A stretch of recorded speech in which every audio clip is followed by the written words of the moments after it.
બોટાદ જિલ્લાના તાલુકા કિસાન સંઘ દ્વારા સ્નેહ મિલન યોજાયું હતું, જેમાં પાણી પુરવઠા મંત્રી કુંવરજી બાવળિયાને મોમેન્ટો આપીને સન્માનિત કરવામાં આવ્યા હતા। સિંચાઈની જરૂરિયાતો પૂર્ણ કરવા માટે ખેડૂતોએ કુંવરજી બાવળિયાનું ઢોલ નગારા સાથે સ્વાગત કર્યું હતું।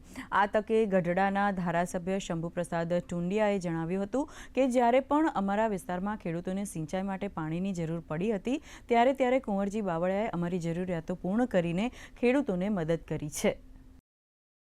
બોટાદના સંગઠનના સૌ હોદ્દેદારો એમની ઉપસ્થિતિમાં એમનો વર્ષોથી સિંચાઈને લગતી અને વિવિધ પીવાના પાણીને લગતી રજૂઆતોને અનુસંધાને સૌની રજૂઆતને ધ્યાનમાં રાખીને આ વિસ્તારમાં સિંચાઈના પીવાના પાણીના અન્ય વિકાસના કામો જે એમની રજૂઆત હતી એ રાજ્ય સરકારના માધ્યમથી લગભગ પૂર્ણતાના આરે છે મોટાભાગની આપણે કરી શક્યા છીએ। અહીંના પાણી અને સિંચાઈને લગતા પ્રશ્નોના નિરાકરણ માટે જે રજૂઆતો હતી એ આમ નજીવી રજૂઆતોના અંતે ચાલતા હરખભેર આપણને ઉમળકો થાય એ પ્રકારે માન્ય મંત્રીશ્રીએ આ વિસ્તારના પ્રશ્નોને વાચા આપી અને એ પ્રશ્નોનું નિરાકરણ લાવવાના સઘન પ્રયત્નો સાથે આ વિસ્તારને લાભાન્વિત કર્યો છે।